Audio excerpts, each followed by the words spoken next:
U ono vrijeme rekoše Isusu farizeji i pismoznanci: Učenici Ivanovi, a tako i farizejski, počesto poste i obavljaju molitve, tvoji pak jedu i piju.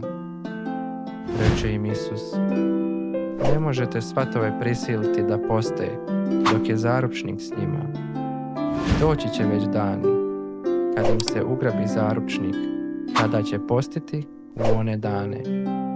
A kazivao im je i prispodobu: Nitko neće otparati krpe s novog odijela, da je stavi na staro odijelo, inače će i novo rasparati, a starom neće pristajati krpa s novoga. I nitko ne ulijeva novo vino u stare mješine, inače će novo vino proderati mješine, pa će se i ono proliti, i mješine će propasti. Nego novo vino neka se ulijeva u nove mješine.